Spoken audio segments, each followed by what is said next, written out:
Animal খ্যাত নায়িকা তৃপ্তি ডিমরিকে কে না চেনেন। বুলবুল, কালা, লেলা মজনুর মতো ছবিতে অভিনেত্রী হিসেবে নিজেকে প্রমাণ করলেও অ্যানিমেল সিনেমার জন্য সবচেয়ে বেশি আলোচিত হয়েছেন এই অভিনেত্রী। রণবীরের সাথে ছবিতে অন্তরঙ্গ দৃশ্যের জন্য কটাক্ষের শিকারও হয়েছেন তিনি। শুধু তাই নয়, অ্যানিমেলকে নারী বিদ্বেষী ছবি হিসেবেও আখ্যা দিয়েছেন অনেকেই। প্রশ্ন ওঠে, অ্যানিমেলের মতো নারী বিদ্বেষী ছবিতে কিভাবে কাজ করলেন তৃপ্তি? এবার এ বিষয়ে মুখ খুললেন তিনি।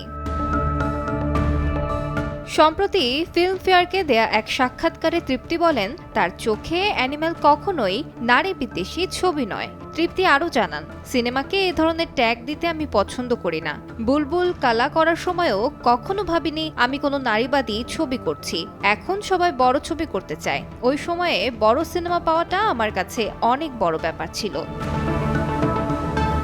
তৃপ্তি বলেন, যখন আমাকে ছবিটির প্রস্তাব দেওয়া হয়েছিল, আমি পরিচালক সন্দীপ রেড্ডি ভাঙ্গাসারের সঙ্গে দেখাও করেছিলাম। তিনি আমাকে পুরো বিষয়টা, তার দৃষ্টিভঙ্গিটা বুঝিয়ে বলেছিলেন। আমি কেবল ভালো ও সুন্দর ব্যক্তির চরিত্রে অভিনয় করেছি বলেই মনে করি, যে শেষে সবার সহানুভূতিও পায়। এখন দর্শকেরা সেটাকে কিভাবে নেবেন সেটা দেখা আমার কাজ নয়। আমার কাছে এটা চ্যালেঞ্জিং ও আকর্ষণীয় বলে মনে হয়েছিল, তাই করেছি।